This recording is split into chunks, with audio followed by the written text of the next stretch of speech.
A school is supposed to be the safest place in a child's life. The sound of lockers slamming, sneakers squeaking on polished floors, the chatter of friends in a crowded cafeteria. These are the rhythms of youth, of routine, of innocence. But on some days, those same walls echo with gunfire, with screams, with terror that changes not just a community, but an entire nation. April 20th, 1999 was one of those days. It was the day Columbine High School stopped being just a school and became the setting of a tragedy that would haunt America for decades to come. On that morning, the students of Columbine filed into the building like they always did. It was a bright spring day in Littleton, Colorado, the kind of day that promised summer was just around the corner. Teachers prepared lessons, athletes joked about their upcoming games, and seniors counted the weeks until graduation. Nobody imagined that within hours, the school would become synonymous with one of the deadliest school shootings in history. The names Eric Harris and Dylan Klebold were, at that moment, just two more names in a yearbook.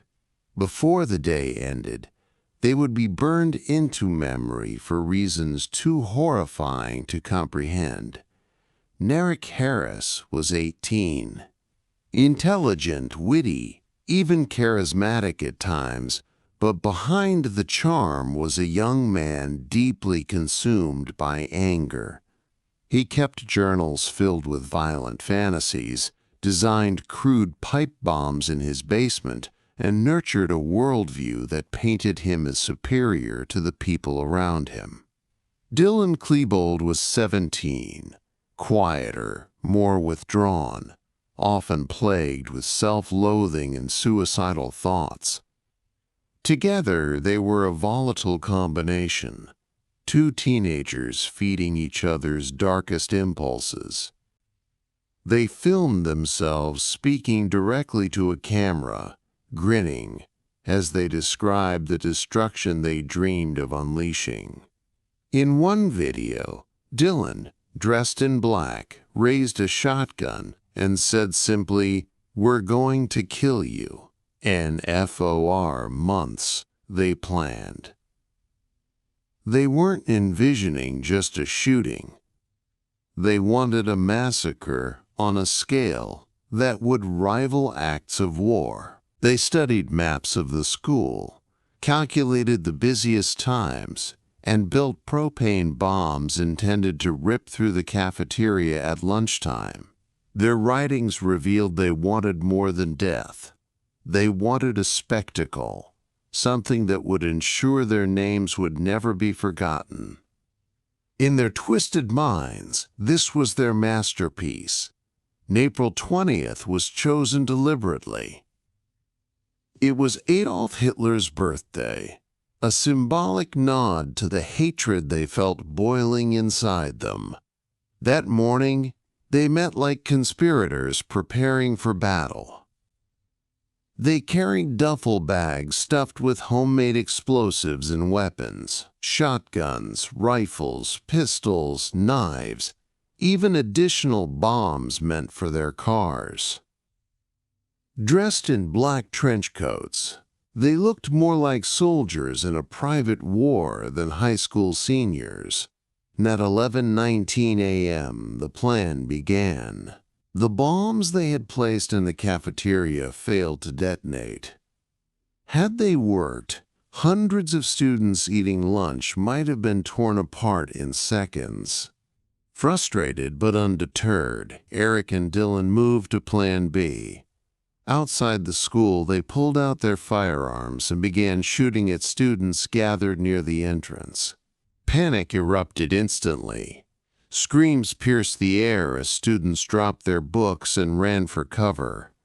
Some were struck before they even realized what was happening. Eric and Dylan entered the school with an unsettling calmness, methodically firing at anyone they encountered. In the halls, their boots echoed like drums of war. One witness recalled hearing them laugh as they pulled triggers, as though the carnage was a game. Within minutes, chaos consumed the building. Fire alarms rang, lights flashed, and terrified teenagers scrambled into classrooms, closets, and under desks. Teachers did what they could to shield their students, but the attackers moved with a sense of inevitability, as though nothing and no one could stop them. NTHE Library became the epicenter of horror. Students hiding under tables whispered prayers, sobbed quietly, tried desperately not to make a sound. When Eric and Dylan entered, the silence was shattered by gunfire. They mocked their victims, taunted them with cruel words before pulling the trigger. One survivor later recalled that the shooters seemed to enjoy the power, savoring the fear as much as the violence itself. 10 people were killed in that library alone. For 7 minutes, it was a place of unspeakable terror, an eternity for those who lived through it. Elsewhere in the school, injured students crawled through hallways, leaving trails of blood. Friends clutched one another, unsure if help would come. Outside, police officers scrambled to respond, but the situation was confusing, overwhelming, and unlike anything most had ever faced. The shooters had set up bombs in their cars as potential secondary attacks, making officers hesitate to rush in. Parents gathered near the school, frantically calling their children's phones, some receiving texts that would be their final messages. News helicopters circled overhead, broadcasting images of students fleeing in tears, hands raised above their heads. The entire country was about to watch this nightmare unfold in real time. Inside, the rampage continued for nearly an hour. Between 11:19 and 12:08, the shooters killed 12 students and 1 teacher, and wounded more than 20 others. Some victims died instantly. Others held on for agonizing minutes before succumbing to their injuries. Teacher Dave Sanders, shot while trying to protect his students, bled to death as rescue was delayed. His bravery became a symbol of selflessness in the face of horror. Nat 12:08, Eric and Dylan turned their guns on themselves. Their reign of terror ended in the same library where so many of their victims lay. The silence that followed was suffocating. Survivors emerged from hiding, sobbing, trembling, unable to believe they were still alive. SWAT teams finally secured the building, but the damage was done. Columbine was no longer just a high school. It was a crime scene that would alter the course of American history. The investigation that followed revealed chilling details. The shooters, journals, videos, and computer files painted a portrait of calculated rage. They weren't bullied victims lashing out, as some early reports suggested. They were self-styled revolutionaries who saw themselves as superior beings, determined to leave behind destruction as their legacy. The discovery of dozens of undetonated explosives showed just how catastrophic their plan could have been. What had already shocked the world was, in reality, only a fraction of what they had intended. NTHE aftermath was a national reckoning. Questions filled the air. How could two suburban teenagers acquire such weapons? Why were warning signs ignored? Teachers and parents remembered Eric's disturbing essays, Dylan's troubled behavior. Classmates recalled threats, odd comments, unsettling vibes. But no one had pieced it all together in time. The tragedy forced schools across America to reconsider safety in ways never before imagined. Metal detectors, security cameras, lockdown drills, and armed school resource officers became common. A generation of children would grow up practicing how to hide from a gunman. And media coverage was relentless. Photos of the shooters circulated alongside images of the victims. Families of those lost were thrust into the spotlight, their grief broadcast to millions. Candlelight vigils lit the nights in Littleton. Funerals were attended by thousands, strangers weeping alongside parents who would never again see their children walk through the door. Survivors grappled with trauma that would follow them for life. Some spoke out publicly, determined to honor the memory of those who had been killed. Others withdrew, haunted by flashbacks, survivors' guilt, or the simple inability to return to the building where they had once felt safe. NTHE cultural impact of Columbine cannot be overstated. It was not the first school shooting, but it became the reference point, the word that defined the phenomenon. When new tragedies occurred, Virginia Tech, Sandy Hook, Parkland, the headlines often compared them back to Columbine. It became a grim benchmark, a symbol of how violence had invaded schools.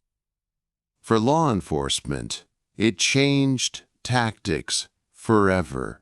The wait-outside approach used at Columbine gave way to immediate entry protocols, a recognition that every second of delay could mean another life lost. The story of Columbine continues to resonate because it forces uncomfortable questions. How does hatred grow unnoticed in our communities? How does despair twist into violence? Can tragedies like this ever truly be prevented? Or are they the inevitable product of deeper flaws in society? Every year, survivors and families of victims gather at memorials, laying flowers, speaking names aloud, refusing to let them be forgotten. And every year, new school shootings across America remind the world that the lessons of Columbine remain painfully relevant. NTHE Day ended with 13 innocent lives stolen, dozens more wounded, and an entire nation forever altered. But its echoes continue to ripple outward, through the classrooms that now practice lockdown drills, through the parents who hug their children tighter each morning, through the survivors who live with memories they cannot escape. Columbine was supposed to be just another suburban high school. Instead, it became a symbol, a dark reminder that even the safest places can be shattered in an instant. When we think of schools, we imagine textbooks and laughter, futures being built.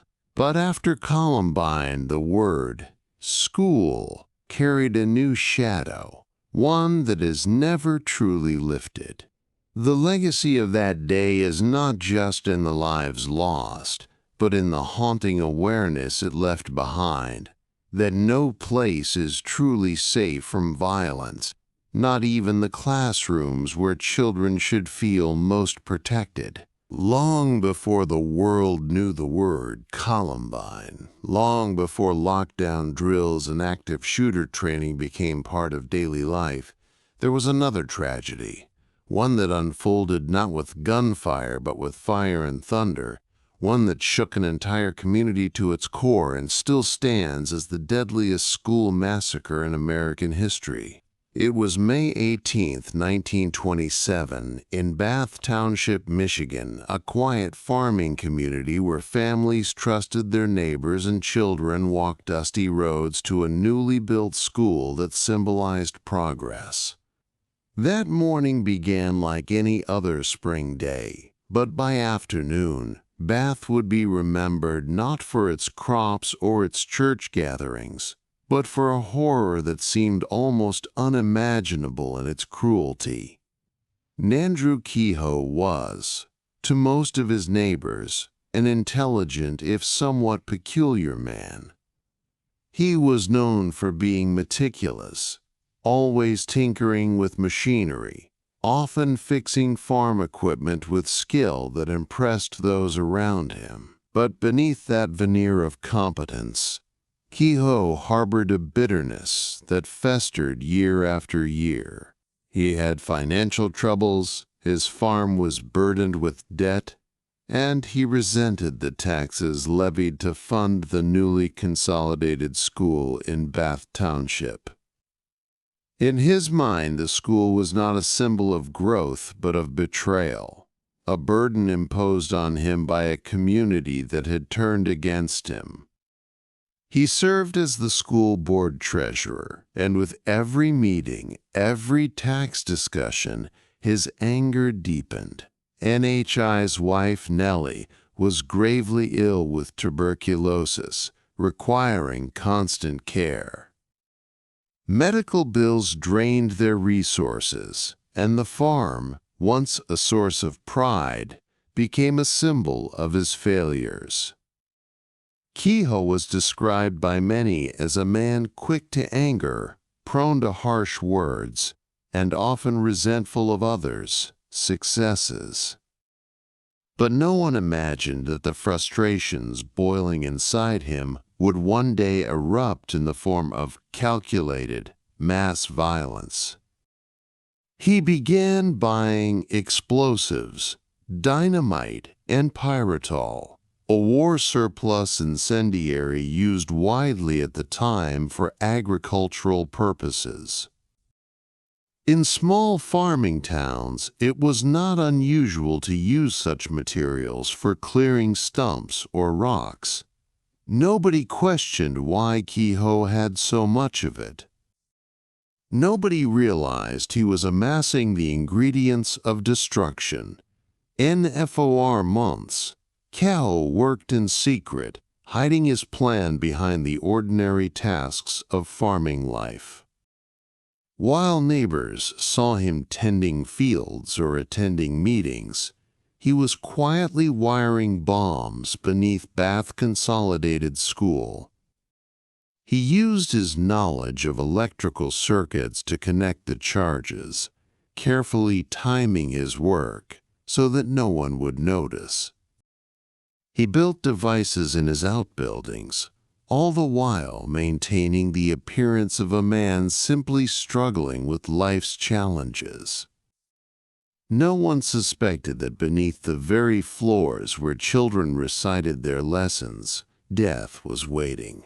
May 18th dawned warm and bright. Children kissed their parents goodbye and walked toward the school, their voices filling the morning air with laughter. Teachers prepared lessons, never imagining that their classrooms were resting atop hidden explosives. Around 8:45 a.m., the first blast shook the town. Kehoe had rigged his farm with dynamite as well, and the explosion tore through his property, reducing barns and buildings to rubble. Neighbors rushed toward the smoke, fearing for Nellie, who had been bedridden for months. What they found was worse. Her body tied to a cart, evidence that Kehoe had killed her before detonating the bombs. Even as confusion spread from the farm, the far greater horror was already unfolding at the school. At approximately 8:45, the charges hidden in the north wing detonated. The explosion ripped through classrooms, hurling bricks, wood, and glass outward with terrifying force. The sound was so loud that people miles away mistook it for thunder. Inside the school, walls collapsed, ceilings caved in, and children were buried under the rubble.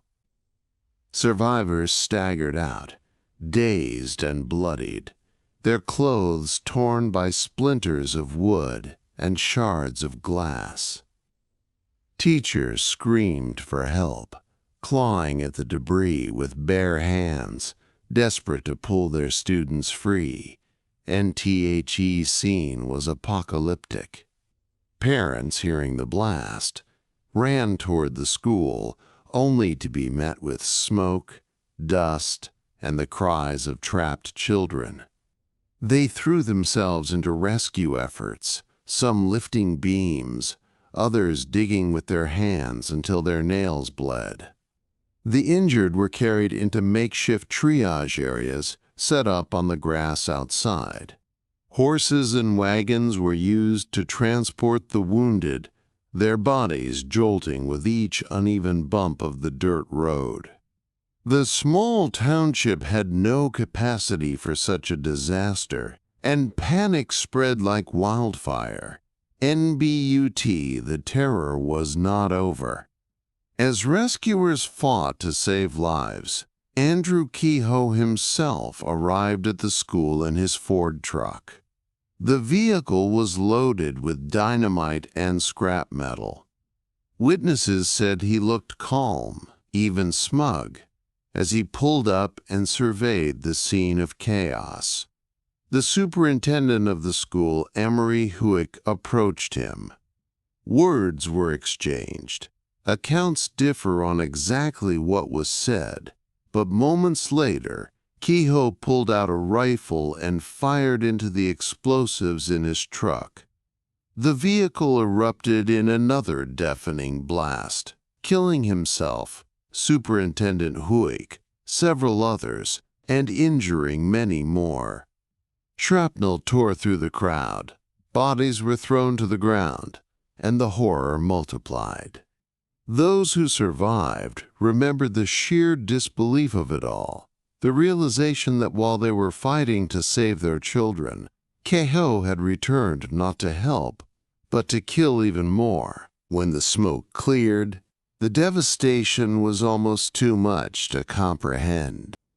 38 children lay dead, their small bodies pulled from the rubble by sobbing parents and neighbors. 6 adults were also killed, and dozens more were injured.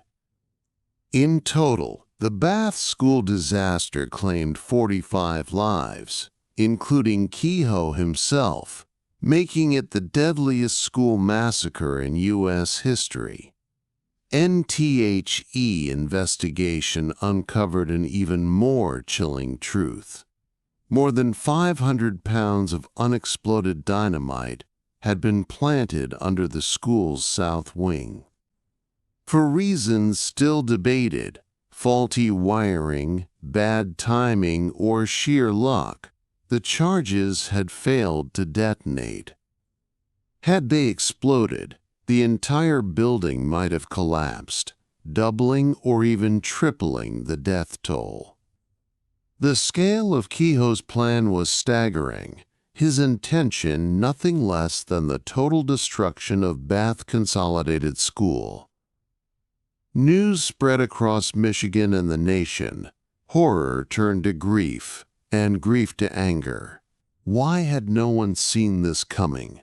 Why had Kehoe been allowed to buy such quantities of explosives without suspicion? But in the 1920s, dynamite was as common to farmers as tractors. The idea that someone would use it for mass murder seemed beyond belief. Kehoe left behind cryptic notes, the most infamous scrawled on a wooden board at his farm. "Criminals are made, not born." Whether it was meant as justification or accusation, it only deepened the sense of bewilderment.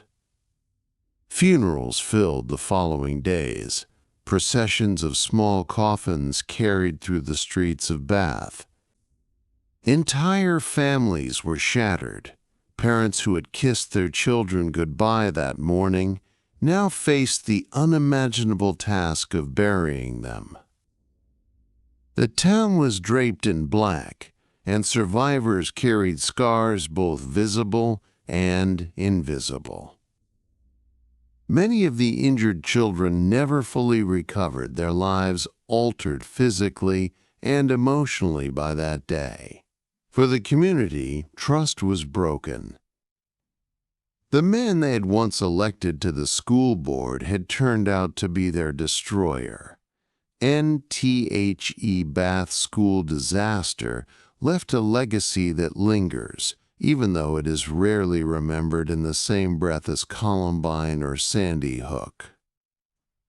Part of this is timing. It happened in an era before television, before 24-hour news. There was no viral footage, no photographs broadcast in real time to the world.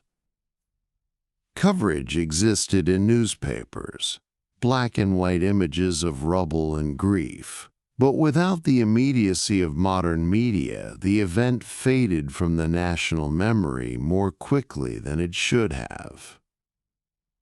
Yet in Bath, the memory never faded. Survivors grew old with the pain still sharp, telling their stories to younger generations so the horror would not be forgotten. In the years that followed, Bath rebuilt. The school was repaired, classes resumed, but the sense of innocence was gone. The idea that a neighbor, a man, entrusted with responsibility, could harbor such malice was a wound that never fully healed. For decades, children of Bath grew up in the shadow of that day, hearing whispered stories of explosions and loss, living in a town forever defined by tragedy. NTHE Bath School Disaster stands today as a chilling reminder that mass violence is not a modern phenomenon. Long before the debates over assault rifles and lockdown drills, one man armed with explosives showed how hatred, resentment, and despair can ignite into unspeakable destruction. Andrew Kehoe's motives, financial hardship, bitterness at taxes, resentment of community leaders, were petty compared to the enormity of his crime. His decision to target children, the most innocent of all, was an act so cruel that it still defies explanation. NA's historians revisit the event. They often reflect on how fragile communities can be, how quickly ordinary life can be shattered by extraordinary violence. Bath Township was not a place of crime or corruption. It was a farming community, humble, hard-working, bound together by church and harvest. But all it took was one man, nursing a private rage, to turn it into the site of the worst school massacre in American history. The Bath school disaster is rarely spoken of in classrooms, rarely shown in documentaries, yet its shadow stretches long. It is a reminder that the seeds of violence can be sown anywhere, that even in the quietest corners of America, hatred can bloom unseen until it explodes. On that spring morning in 1927, Bath Township learned in the most devastating way possible that no community, however small, is immune to tragedy. The echo of those blasts still lingers, not just in history books, but in the memory of every place where we ask the question, can a school ever truly be safe? For every parent, the word school carries a promise of safety, of education, of futures being built one lesson at a time. In February of 2018, that promise was shattered in Parkland, Florida. A day that began with laughter in crowded hallways and the hum of ordinary teenage life ended in screams, gunfire, and a grief so heavy it sparked a nationwide movement. The Marjorie Stoneman Douglas High School shooting was not just another tragedy. It was a wake-up call that echoed far beyond the walls of one suburban campus. In February 14, 2018, Valentine's Day. For students at Stoneman Douglas, it was supposed to be a day of candy hearts, roses tucked into lockers, and the nervous excitement of young love. Couples exchanged gifts between classes. Teachers wore red sweaters and handed out chocolates. The halls of the sprawling campus in Parkland buzzed with energy, the anticipation of a holiday and a half-day schedule. For many, the day felt light, carefree, just another ordinary milestone in the school year. Nobody imagined that it would end as one of the deadliest school shootings in American history.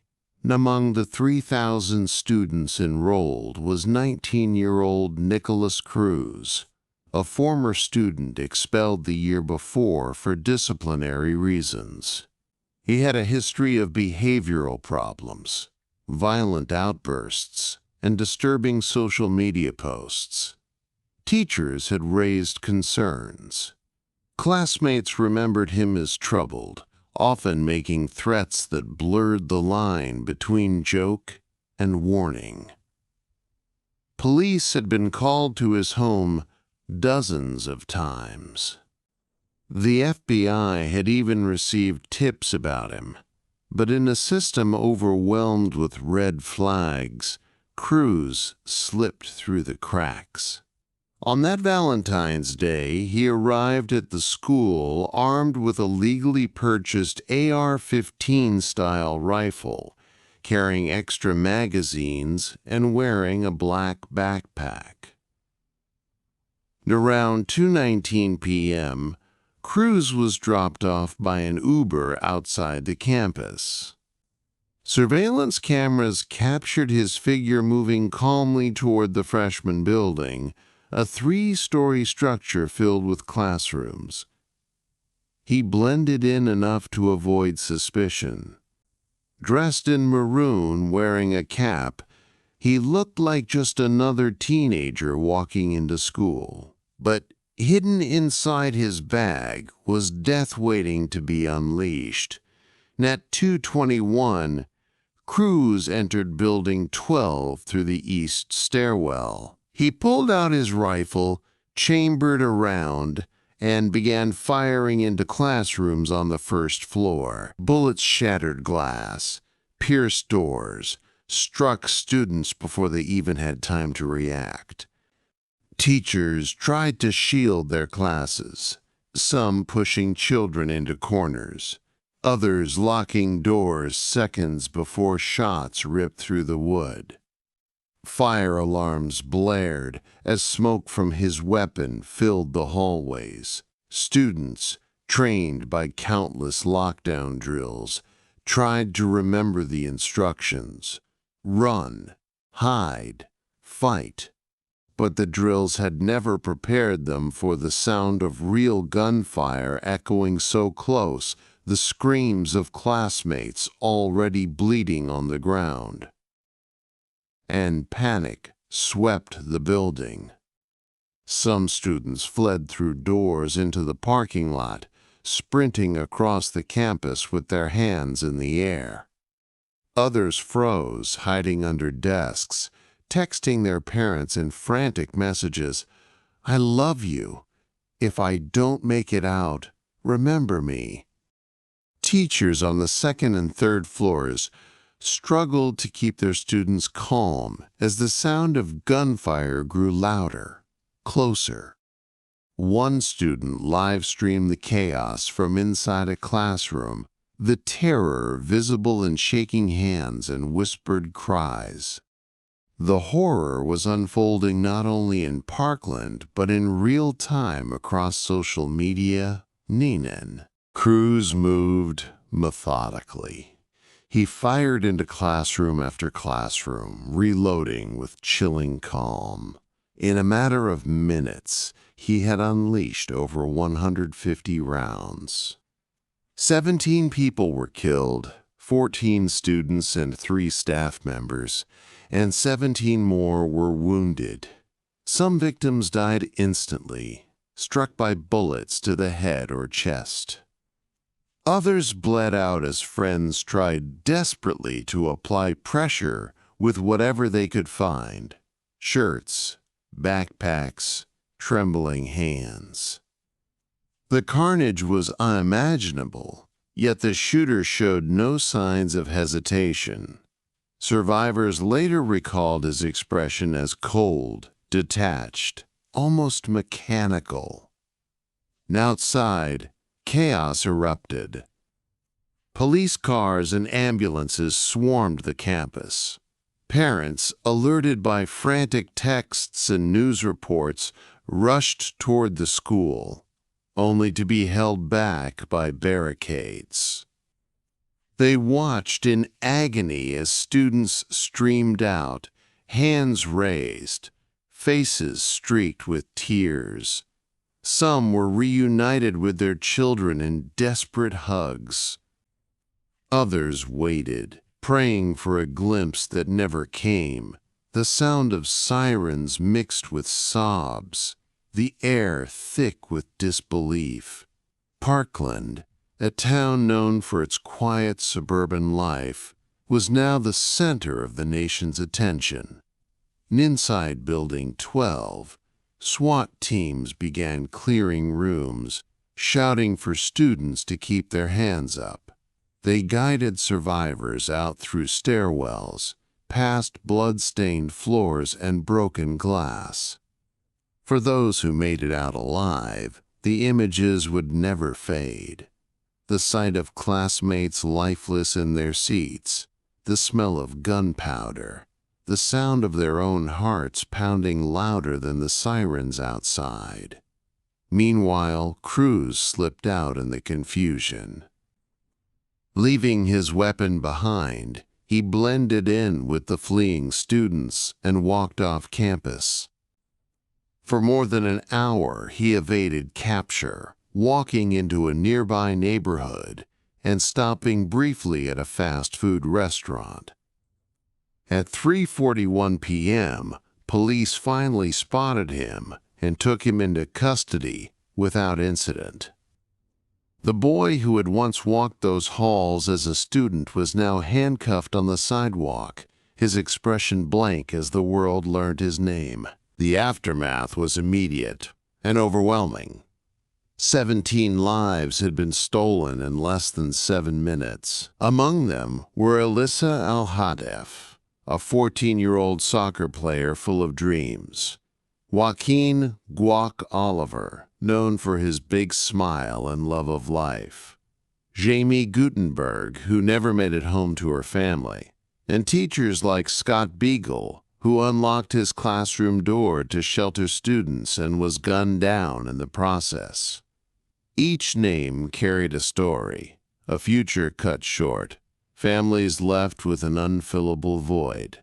NTHE investigation revealed what many already suspected. Cruz had been a ticking time bomb. His online posts were filled with threats, photographs of weapons, and disturbing comments about wanting to be a, quote, professional school shooter. His history of violence and mental health struggles had been reported multiple times, but somehow no effective intervention had occurred. The fact that he had been able to legally purchase a semi-automatic rifle despite all these warnings fueled outrage across the country. Anne's funerals filled the days that followed. Grief turned to anger. Survivors and parents demanded change. Students who had crouched under desks during the shooting stepped in front of cameras and declared that enough was enough. Out of Parkland came the March for Our Lives movement, a student-led campaign for gun reform that gathered millions of supporters worldwide. Teenagers still reeling from trauma became activists overnight, speaking to legislators, marching in Washington, and refusing to let their classmates' deaths fade into just another statistic. The Parkland shooting reignited the national debate over gun control in America. Some argued for stricter background checks, bans on assault-style weapons, and better mental health resources. Others insisted on the importance of the Second Amendment and placed blame on failures in law enforcement and school security. The arguments grew heated, but what no one could deny was the pain etched into the faces of the families in Parkland. Parents clutched photographs of their children, voices breaking as they begged for action. Survivors spoke about nightmares, panic attacks, and the impossible task of returning to classrooms that would never again feel safe. The trial of Nicholas Cruz dragged on for years. In 2022, he pleaded guilty to 17 counts of murder and 17 counts of attempted murder. The courtroom became a place of anguish as victims, families faced the man who had destroyed their lives. Some addressed him directly, their voices filled with rage, telling him they hoped he would rot in prison. Others broke down in tears, describing the empty bedrooms, the birthdays that would never be celebrated. The jury recommended life in prison without the possibility of parole, sparing Cruz the death penalty, but ensuring he would die behind bars. For many, it was not enough. Justice, they said, could never truly be served when the cost was the lives of children. The community of Parkland continues to live in the shadow of that day. The freshman building, where so many died, stood for years as a painful reminder until plans were made for its demolition. Memorials sprung up around the school, photographs and flowers placed by strangers who felt connected to the grief. Survivors carried on with their lives, some channeling their trauma into advocacy, others struggling quietly with the weight of what they had endured. Parents created foundations in their children's names, determined to turn loss into purpose. The Parkland shooting, like Columbine before it, became a reference point for a generation.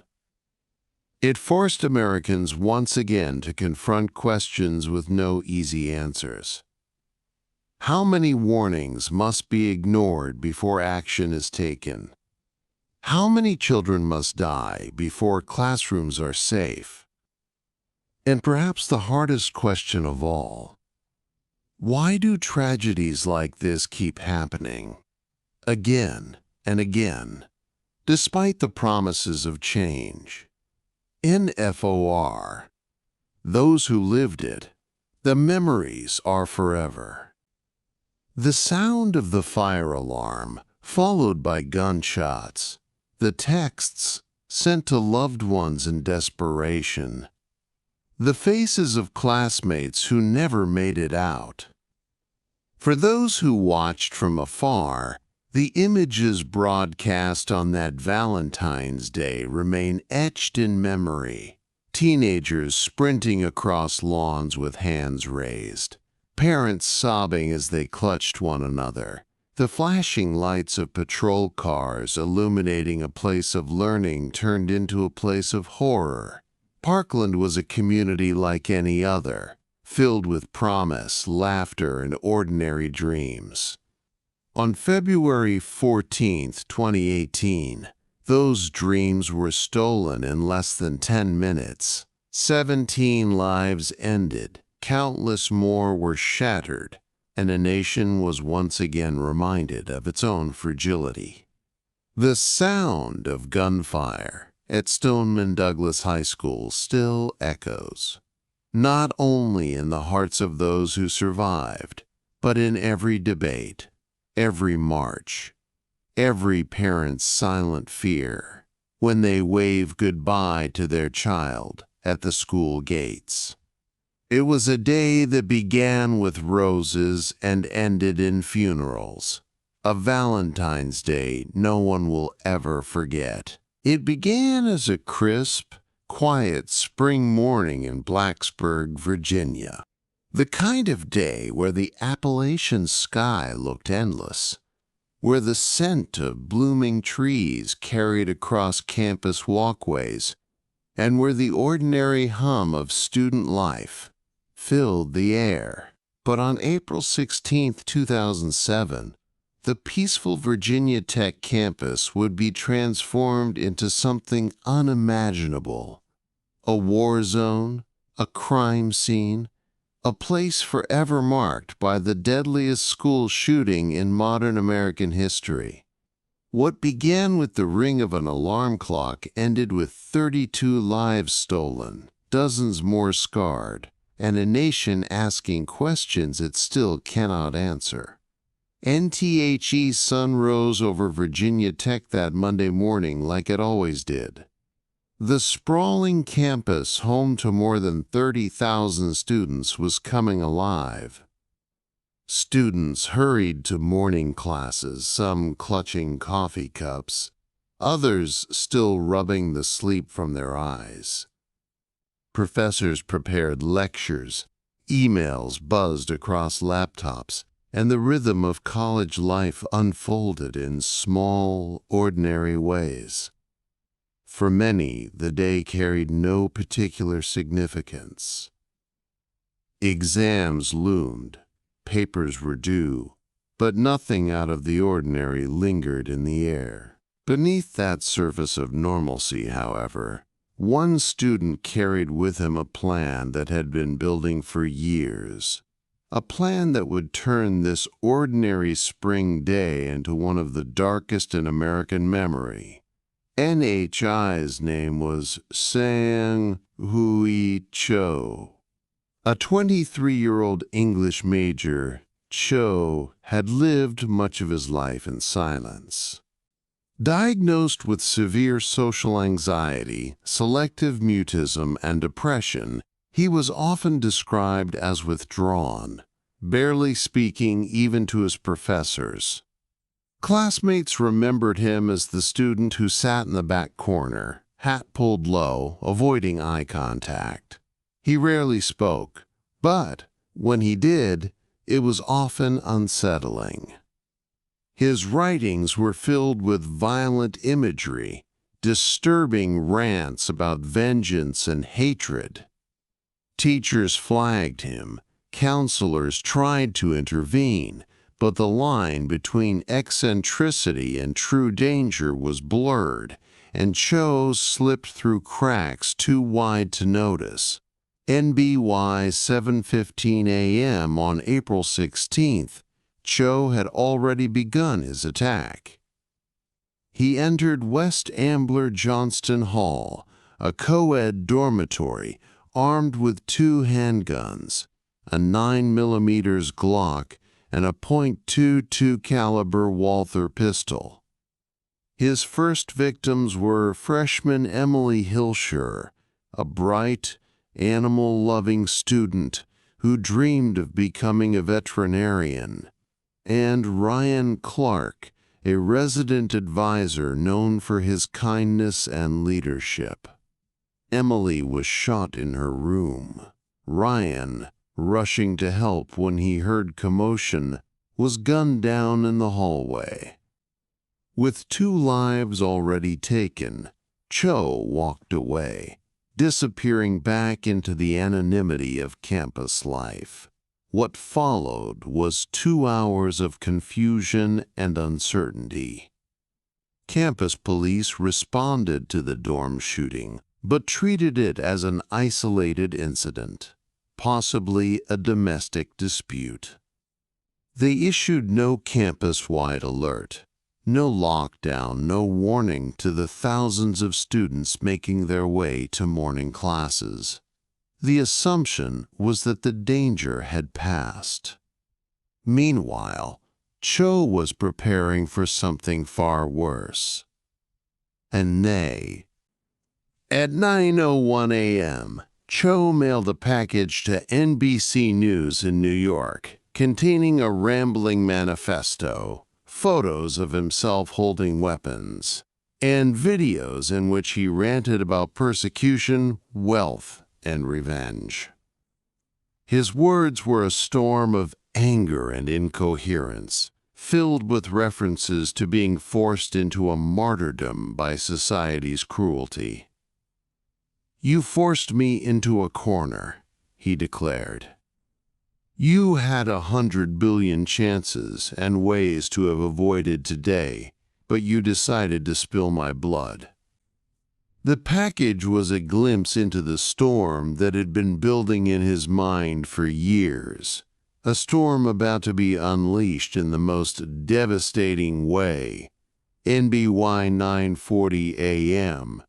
Cho had entered Norris Hall, an academic building filled with students attending classes in engineering, foreign languages, and other subjects.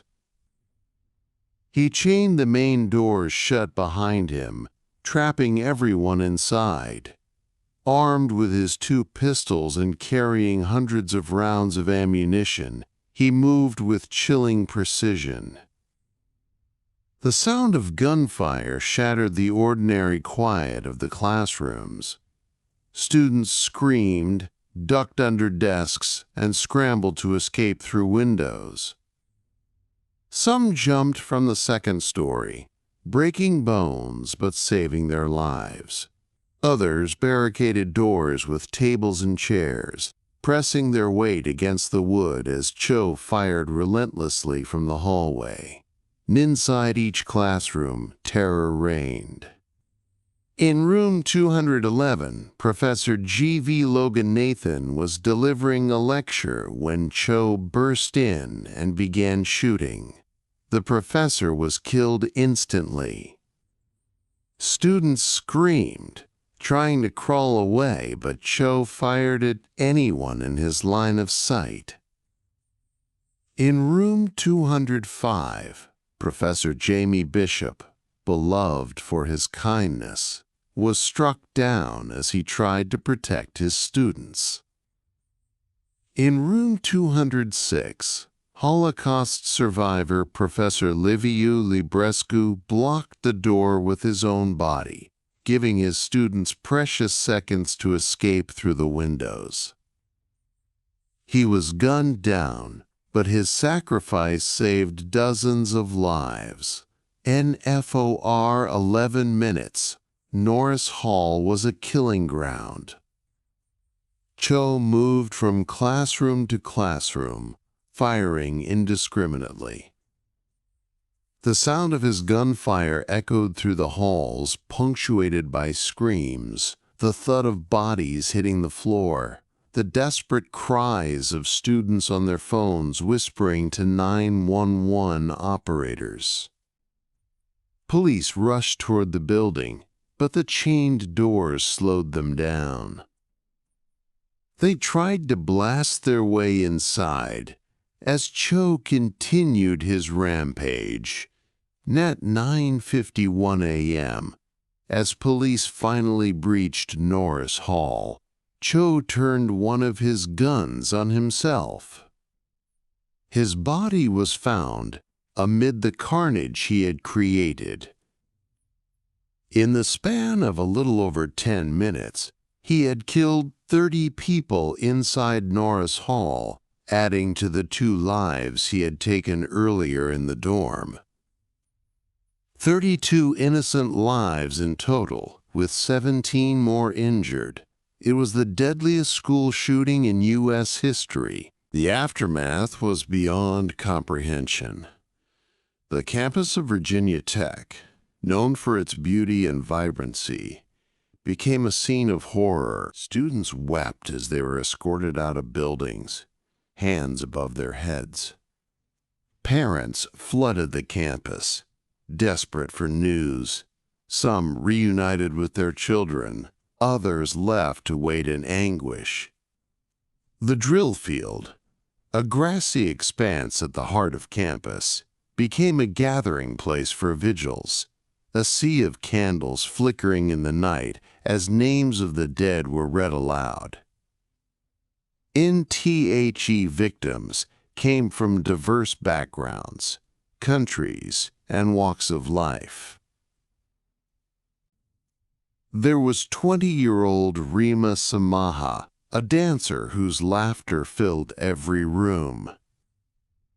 There was 76-year-old Professor Librescu, who had survived the Holocaust only to lay down his life to save students in America. There was Mary Reed, a bright and ambitious student just beginning to carve her path.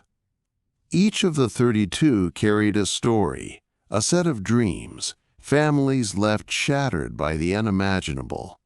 As the world tried to make sense of the tragedy, questions immediately turned to how it could have happened. How had Cho, a student with such an extensive history of mental health issues and disturbing behavior, been able to buy guns so easily? Why had the university not locked down the campus after the first shootings in the dorm? Could more lives have been saved if warnings had been issued sooner? Investigations revealed a troubling web of failures. Cho had been deemed mentally ill by a court years earlier, ordered to seek treatment. But gaps in the reporting system meant his record never prevented him from purchasing firearms. Professors had raised concerns about his violent writings, but privacy laws and uncertainty about how to intervene had left administrators powerless. The system had seen the warning signs, but nothing had stopped him. NTHE package Cho sent to NBC arrived 2 days later, throwing gasoline on the fire of grief. His videos showed him in a chilling monotone, comparing himself to Jesus Christ, railing against the wealthy and the popular, blaming others for his suffering. For survivors and victims, families, the footage was unbearable, a grotesque attempt by the killer to immortalize his rage. For the public, it was a glimpse into the broken psyche of a man who turned his pain into mass murder. In the weeks that followed, the Virginia Tech massacre dominated headlines. Funerals filled the calendar, one after another, as the community tried to lay its loved ones to rest. Memorials appeared across the country. Universities reviewed their emergency protocols, realizing that the old assumption that school shootings were rare, isolated events was no longer true. Campus security, mental health systems, and gun laws all came under scrutiny. Yet for many, the answers seemed hollow, the promises of reform too little too late. NFOR survivors, life would never be the same. Some returned to campus, determined to finish their degrees in honor of friends who could not. Others struggled with PTSD, haunted by the images of classmates falling beside them, the sound of gunfire still ringing in their ears. Professors who had lost colleagues found it almost impossible to step back into classrooms. Parents clung to photographs, birthday cards, and memories, forced to live in a world forever missing their child's laughter. The Virginia Tech massacre left scars not only on those who lived it, but on the nation as a whole. It was a reminder that the promise of safety in schools and universities is fragile, easily shattered. It forced Americans to reckon with the reality that gun violence was no longer confined to dark alleys or criminal disputes. It was invading places of learning, of innocence, of dreams. It raised questions still unanswered. How do we identify those on the edge of violence before they strike? How do we balance rights with responsibilities, privacy with protection? And why, despite the horror of days like April 16th, do the tragedies keep repeating? In every April, Virginia Tech holds a remembrance ceremony. Bells toll 32 times, one for each life lost.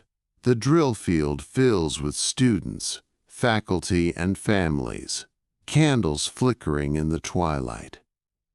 The names are read aloud, one by one, slowly, carefully, so that none are forgotten. The campus that once echoed with gunfire now echoes with silence, a silence heavy with memory, grief, and resilience. April 16, 2007, was supposed to be another ordinary Monday on a college campus. Instead, it became a day written in blood, a day when laughter in classrooms was replaced by screams, and when ordinary young lives were stolen by a storm of bullets. 32 souls gone, countless others scarred, and a nation once again left to ask why. The Virginia Tech massacre was more than a tragedy. It was a turning point, a warning, a wound that has never healed. To this day, the campus carries that silence, that shadow. And every student walking across those greens knows that beneath their feet lies a history written in sorrow, a history the world must never forget. The sound of children's laughter is supposed to be sacred.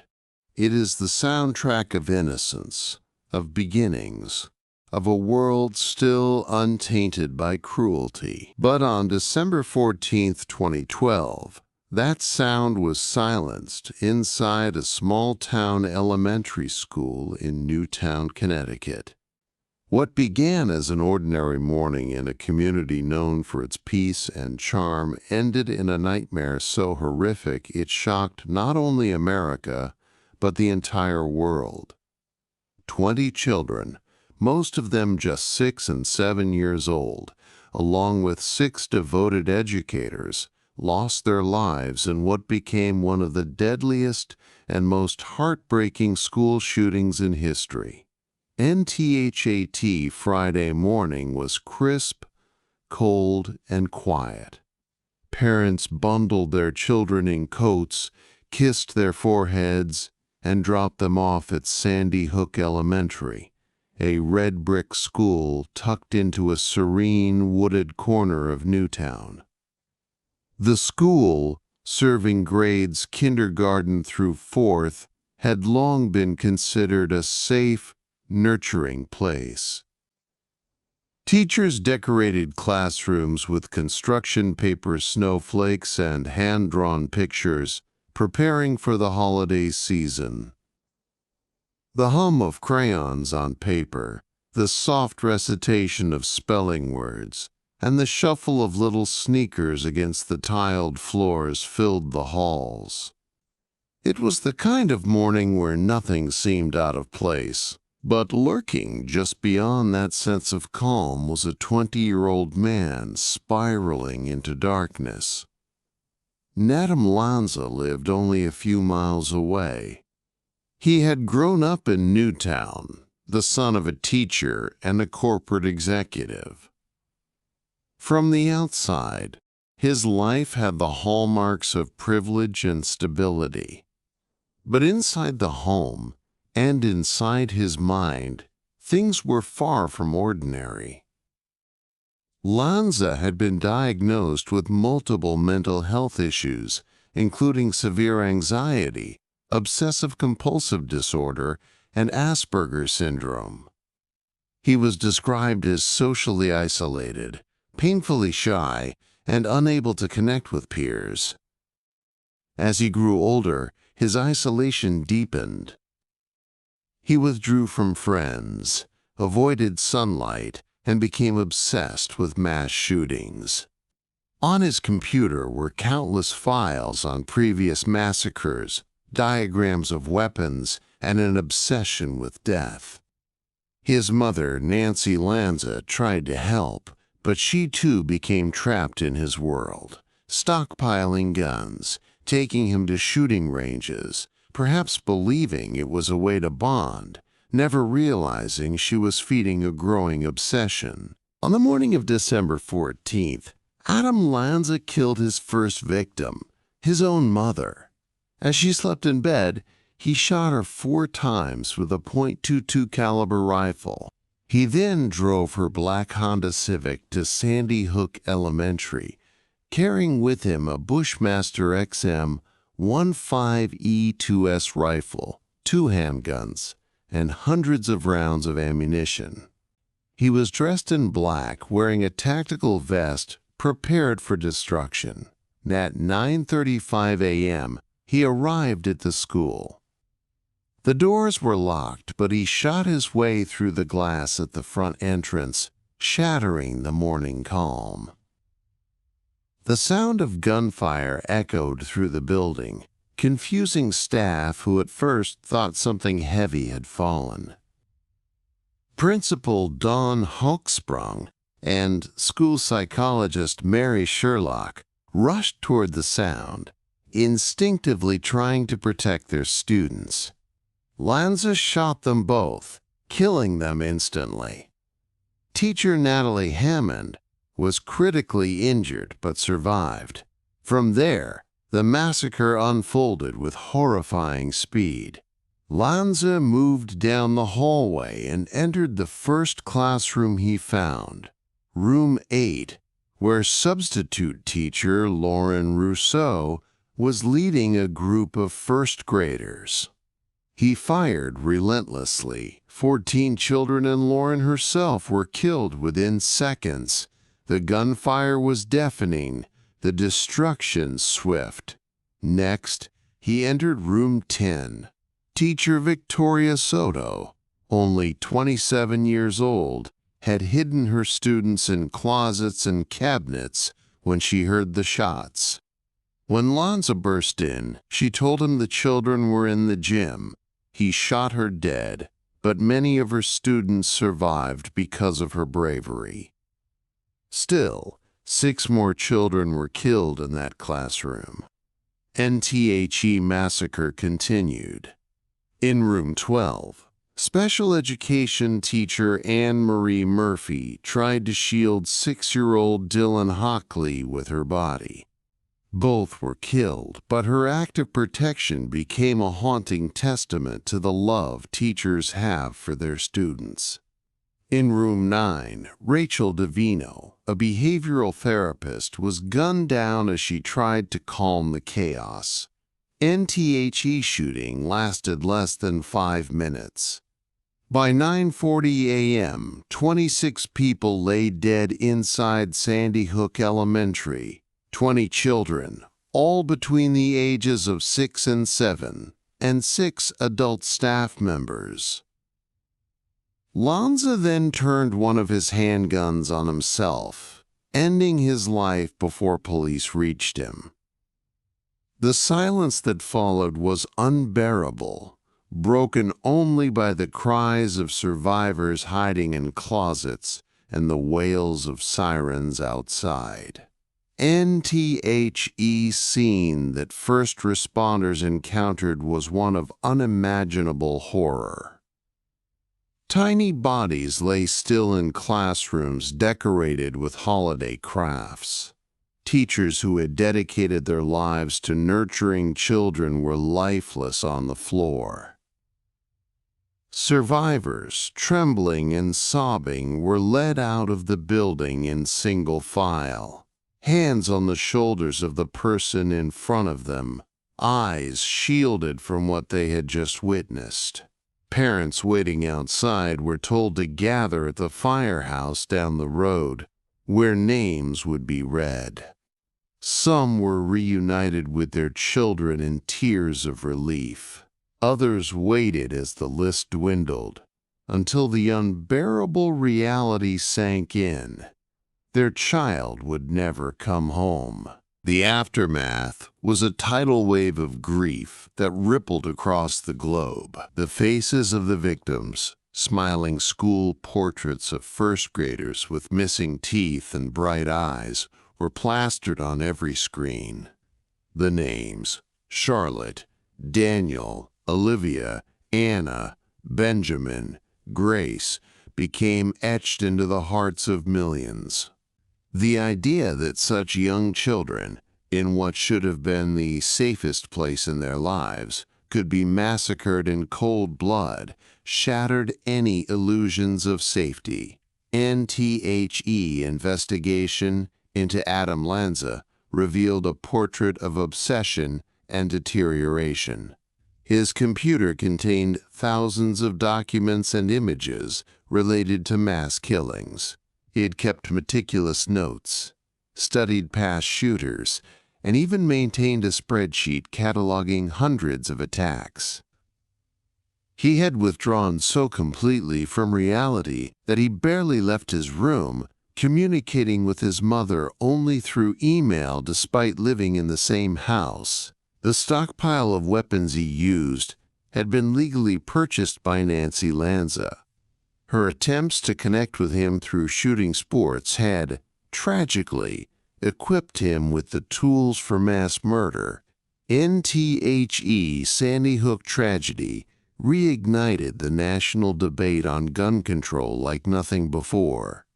President Barack Obama, visibly shaken, addressed the nation, wiping tears from his eyes as he said, "Our hearts are broken today." He called for action, urging Congress to implement universal background checks and reinstate the ban on assault weapons. Vigils were held across the country, with thousands gathering in candlelight, singing and praying for the victims.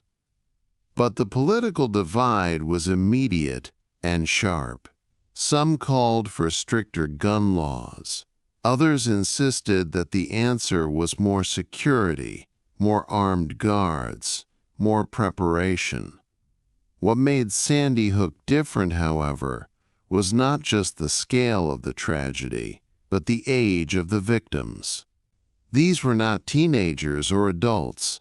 They were children who had only just begun to learn to read, to write, to tie their shoes. Their absence was unbearable to their families. Bedrooms were left untouched, toys frozen in place, Christmas presents hidden in closets never to be opened. Parents spoke at funerals of lives that had barely begun, of ballet recitals that would never happen, soccer games never played, graduations never reached. The grief was raw, unrelenting, and deeply public. Out of the tragedy came both activism and cruelty. Parents like Nicole Hockley and Mark Barden, who lost their children, dedicated their lives to fighting for gun reform through organizations like Sandy Hook Promise. They traveled the country, telling their stories, trying to turn loss into change. But alongside them came a darker phenomenon. Conspiracy theorists who claimed the massacre was a hoax, that grieving parents were actors, that no children had died. For families already drowning in sorrow, this harassment was another knife in the wound. They endured years of threats, stalking, and defamation from those who refused to believe the unbearable truth. The town of Newtown itself struggled to heal. The old Sandy Hook Elementary was torn down, replaced with a new building designed with security and sensitivity in mind. The firehouse where parents had waited that day became a place of painful memory. Each December, the anniversary brought vigils, tears, and a renewed spotlight. The community tried to hold on to the memory of the victims not through the tragedy of their deaths, but through the joy of their lives, their laughter, their drawings, their favorite songs. Sandy Hook shooting left a permanent scar on America. It was not just another entry in the growing list of mass shootings. It was a turning point, a day that forced the world to confront the vulnerability of its most innocent. It raised questions that remain unanswered. How could a young man so clearly disturbed obtain such weapons? Why were there no interventions strong enough to prevent him from unraveling? And perhaps the hardest truth of all, why, after Sandy Hook, did the shootings continue? And for parents across the country, the name Sandy Hook became synonymous with fear. Every time they dropped their child off at school, they wondered if they would be the next family waiting outside a building, desperate for answers. For survivors, the trauma was lifelong. Children who crouched in closets that day grew up haunted, their innocence stolen before they even understood what had happened. Teachers who lived carried the guilt of survival, the memory of students they could not save. And December 14, 2012, began like any other morning in Newtown. By its end, the very idea of safety inside a school had been forever shattered. 20 children whose lives had just begun, 6 educators whose devotion knew no limits, all gone in less than 5 minutes of violence. Sandy Hook was not just a tragedy. It was a mirror held up to society, forcing us to see the fragility of innocence and the consequences of inaction. To this day, the silence in those classrooms echoes louder than any debate, louder than any promise of change. It is the sound of voices we will never hear again. On October 1, 2015, the peaceful hum of campus life in Roseburg, Oregon, was shattered by the sound of gunfire. What began as an ordinary Thursday morning at Umpqua Community College ended with a massacre that left 9 innocent people dead, 9 more wounded, and an entire community scarred forever. In less than 15 minutes, one man turned a classroom into a slaughterhouse, leaving behind not just broken bodies, but broken hearts and haunting questions that still echo today. Umpqua Community College was nestled in the quiet Umpqua Valley, surrounded by rolling hills, forests, and a river that snaked past its edges. It wasn't the kind of campus that made headlines. Known more for its nursing program, trade classes, and tight-knit environment, it drew students from Roseburg and nearby towns. People looking for education close to home, affordable tuition, and the chance to build better futures. On that autumn morning, the air was crisp, leaves just beginning to turn shades of gold and red. Students shuffled into classes, chatting about assignments, sipping coffee, and checking their phones. The campus, usually calm and welcoming, held no signs of the storm about to unfold. And among the students that day was 26-year-old Christopher Harper Mercer. Born in California, Harper Mercer had grown up with a fractured sense of identity. He struggled socially, often described as reclusive and awkward. Neighbors remembered him as someone who kept to himself, avoiding eye contact, showing little interest in conversation. Online, however, he was more vocal. He frequented forums where mass shootings were discussed, sometimes glorified. He spoke about feeling isolated, misunderstood, rejected by society. In his writings, he often hinted at violence, weaving together threads of loneliness, anger, and obsession with notoriety. NHE lived with his mother in a modest apartment. She, too, was a gun enthusiast, keeping multiple firearms in the home. Together, they spent time at shooting ranges, where Harper Mercer became skilled in handling weapons. But beneath the surface of that practice was a mind unraveling, consumed by fantasies of destruction. In journals later recovered, he wrote about his hatred for religion, his resentment of successful people, his desire to leave behind a legacy of blood. To him, violence became a solution, a way to make the world notice him, even if only for a fleeting, horrific moment.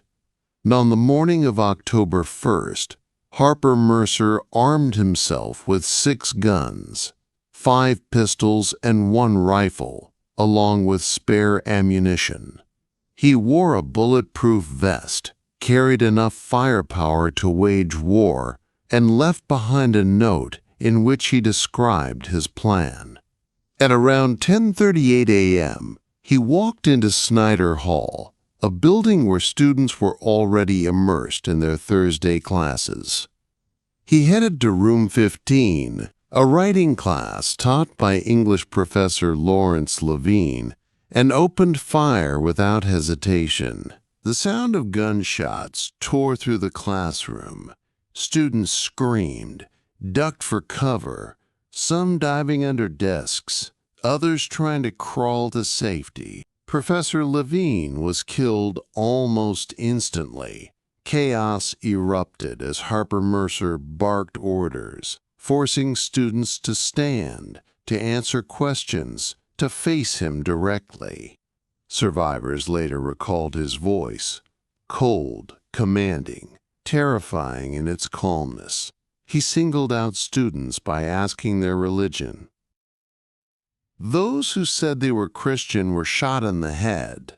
Those who remained silent or gave different answers were shot in the legs or spared, left to watch in horror as their classmates fell one by one. It was a scene of unimaginable cruelty. A young woman, Trevin Anspach, only 20 years old, was executed after identifying as Christian. Lucero Alcaraz, just 19, full of dreams of nursing, was killed as well. Kim Saltmarsh Dietz, a 59-year-old returning student pursuing her passion for learning, was gunned down alongside classmates decades younger than her. The shooter's bullets did not discriminate by age or ambition. They cut through the air with one purpose only, to destroy. And outside the building, confusion turned to terror. Students fleeing the classroom ran across the lawn, screaming that someone was shooting inside. Others hid in bathrooms, closets, anywhere they could lock a door and keep silent. Some called 911, whispering in panic as the sound of gunfire continued in the background. Dispatchers relayed urgent messages to police. Active shooter at Umpqua Community College. multiple victims down. Within minutes, law enforcement responded. The small campus security team was overwhelmed, but Douglas County Sheriff's deputies and Oregon State Police rushed in. Officers armed with rifles moved cautiously toward Snyder Hall, listening for the shots that still rang out. Inside, Harper Mercer continued his assault, taunting survivors, demanding they witness the carnage. One student, 30-year-old Army veteran Chris Mintz, charged at the door to block the gunman, sacrificing himself to buy others time. He was shot 7 times, his body riddled with bullets, but he survived. His bravery became one of the most powerful stories of that day, a testament to courage in the face of horror. NBY 10:44 a.m. Police engaged Harper Mercer in a shootout. Bullets ripped through the classroom walls as officers confronted the gunman. Realizing his time was running out, Harper Mercer turned one of his pistols on himself. At 10:46 a.m., the campus fell silent again, the sound of his final gunshot echoing as law enforcement cleared the building. NTHE aftermath inside Snyder Hall was devastating. 9 people lay dead, students ranging in age from 18 to 67, and their beloved professor. 9 more were wounded, some critically. Survivors staggered out, their faces pale, their clothes soaked with blood, hands trembling as they clutched phones and cried for their families. First responders moved through the carnage, stepping over backpacks, notebooks, and broken glass as they searched for the living. Outside, parents gathered in desperate knots, waiting for news, praying their children's names would be among the survivors. The victims were more than numbers. They were lives filled with promise. Lucero Alcaraz just beginning her journey toward becoming a nurse. Quinn Cooper, 18, funny, kind, remembered for his big heart. Kim Dietz, a mother pursuing her love of learning after years of raising a family. Jason Johnson, who had fought to overcome addiction and was on the path to a better life. Each loss was a story cut short, a dream stolen. Their families, left with an unfillable void, became unwilling members of a club no one ever wants to join. NA's investigators combed through Harper Mercer's life. A chilling portrait emerged. His writings revealed obsession with mass killers who came before him: Columbine, Virginia Tech, Sandy Hook. He saw them as kindred spirits, even idols whose actions guaranteed infamy. He had long felt invisible, angry at women, angry at religion, angry at society. In one note he wrote, "The more people you kill, the more you're in the limelight." For him, murder was a way to be seen. His mother, devastated, told investigators she had no idea her son was capable of such horror, though her love of firearms and her closeness with him blurred the lines of responsibility in the public eye. NTHE massacre at Umpqua Community College reignited debates about gun control, mental health, and campus security. President Obama addressed the nation that day with visible frustration, calling the incident, quote, routine. He lamented that mass shootings had become so common that they were losing their shock value, a chilling acknowledgement of America's crisis. In Oregon, vigils were held across the state. Thousands gathered in Roseburg, candles glowing against the night sky, voices trembling as they read the names of the dead. The community, small and tight-knit, wrapped its arms around grieving families, determined to show love in the face of devastation. For survivors, the scars were both physical and emotional. Chris Mintz, the Army veteran, endured months of surgeries and rehabilitation but continued to inspire others with his resilience. Students who witnessed their classmates' deaths struggled with PTSD, nightmares, panic attacks. Parents who thought their children would be safe in a classroom now feared the next day's goodbye might be their last. Snyder Hall became a haunting place, its classrooms stained with memories too painful to revisit. Years later, Umpqua still carries the weight of that day. Memorials honor the victims, their names etched into stone, their stories told so they are not forgotten. Survivors speak about their experience, not for attention, but to remind the world of what was lost and what could be prevented. The massacre may not have had the scale of Virginia Tech or Sandy Hook, but its impact was no less profound. For those who lived it, October 1st, 2015 is not a date. It is a scar, a wound that never fully heals. Mass shootings are often remembered by numbers. 9 dead, 9 wounded, 15 minutes of chaos. But behind each number was a life, a family, a future stolen. Umpqua Community College was supposed to be a place of hope, of education, of dreams. Instead, on that fall morning, it became a place of horror. For the families left behind, the silence in Snyder Hall still echoes. It is a silence that asks the same haunting question we have heard too many times before. How many more classrooms must become graveyards before something changes?